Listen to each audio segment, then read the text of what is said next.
Welcome to the Tennessean Newsroom. I'm Duane Gang, and this is, of course, our weekly look at politics in Tennessee. I'm joined by our State House reporter, Sisk, and we've got a few interesting things and some fun things coming up in the state legislature this week. Let's start with school vouchers first. Governor, of course, made one of his big announcements last week of what he was going to do with TennCare expansion. Now, one of the other top things on his agenda is the school vouchers. So where is he on making any kind of announcement? Where are we on a voucher program? Well, the governor put out his plan earlier in the session, late January, and he basically is calling for 5,000 vouchers next year to poor students at the lowest performing schools. Over in the Senate, there's a group of Republicans who want a more expansive plan. Would be able to use in a lot more counties, a lot more schools, a lot higher income levels, up to $75,000 for a family of four. So really, it's they're kind of at a standstill on this. The governor is saying absolutely no changes to his plan, which is a fairly unusual stance for him to be taking.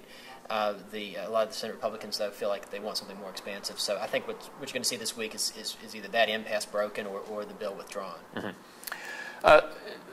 Are we seeing some ideological alignments on this? Is that what we're looking at? Between some more moderate and more conservative members of the Republican Party? Yeah, I think there's some real ideological differences in terms of who should get vouchers and also just how broad it should be. The governor's view seems to be that it should be only for students who are in very poor performing schools, and it should be an out for them, and it should not be a subsidy for middle class families to go to private school. The problem is that in a lot of Tennessee, there are a lot of private schools in rural Tennessee where that are just not going to qualify for this program, and there are probably a lot of parents there who are putting pressure on their local lawmakers to open this up to them. Right. Shifting gears, another piece of legislation that you're following is some changes to workers' compensation. So kind of give us a rundown on what's being proposed and what the latest is. Yeah, this is a pretty dramatic change to the workers' compensation system. Essentially what the governor is proposing is taking it out of the courts. Tennessee is one of the few states with a court-based system, and he wants to transfer it to a administrative law judge type system.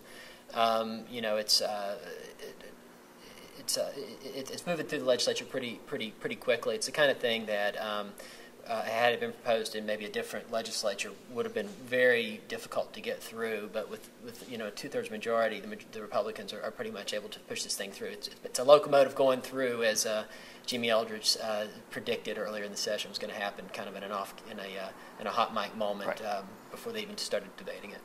And in something in terms of just that's much more pure politics, there's some proposals out there to kind of abolish primaries for state Senate races, and for a lot of U.S. Senate races. That's for some might be kind of something that just doesn't seem right in terms of our political system. So what's really kind of behind that? Well, that's something that a lot of legislatures around the country are looking at in different ways. Not every state chooses their senator through a pure primary. I think Utah has a caucus. I think it kind of supplements a primary system there. So there is some discretion under, I think it's the 17th Amendment, to choose your nominees. You still have to have a general election for the actual candidates. So I think there are a lot of groups out there that are pushing state legislatures to consider these alternatives. It's taken hold in the legislature to some extent. I think mainly because nobody has really put forward an argument against it. So would this be a way where parties would kind of select their nominees and then however they choose, whether it's through some type of caucus or another method, and then put those people forward for a general election? Or is it more about kind of more of an open primary system where if someone, gets 50% plus one initially, they can... Well, it's definitely more the former. I think the specifics on this bill is that the legislature would choose the nominees. The caucuses, the Republican caucus and the Democratic caucuses of the legislatures would choose the nominees. And I think, like I said earlier, there's not really been a lot of argument against it, so I think a lot of people sort of feel like it's something that should go forward in the committee system and then maybe vote on the floor. Though I think the House leadership was saying at the end of last week that this is a pretty big change to just kind of spring on people. So I think what you may see this week is them put the brakes on this and maybe send it to a summer study committee and perhaps it comes back again or perhaps it doesn't. Right.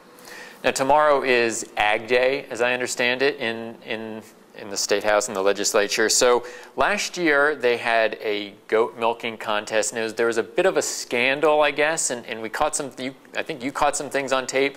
Are we going to see a goat milking contest again tomorrow? I mean, what are we going to see there? Yeah, well, the goat milking contest is kind of a highlight of Ag Day every year. Last year it was they had the House Speaker and the Lieutenant Governor faced off, so that really kind of upped the ante on that. But yeah, I mean, they're gonna run that again tomorrow morning. The word is that the Speaker and the Lieutenant Governor are gonna face off again. They're gonna have a rematch. They'll have a rematch. I think everyone will have their cameras trained on the on both of them to see what they can capture. So what was the kind of the milk off scandal last year? Oh yeah, there was a little. The fix was in. Supposedly one of the House lawmakers put a little extra milk in the Speaker's bucket when a lot of the heads were turned. But yeah, and that of course raised Ron Ramsey's dander. He's a farm boy. He's milked a few goats before, and when he was well behind the House Speaker, he felt like the fix must have been in. All right. Well, of course, Ag Day again tomorrow, and of course these other and that's on the lighter side, but these other important pieces of legislation are moving their way. And of course, you can follow Chaz Sisk at Twitter at Chaz Sisk, and of course our In Session Politics blog at Tennessean.com for all the latest. I'm Duane Gang. Thanks for watching.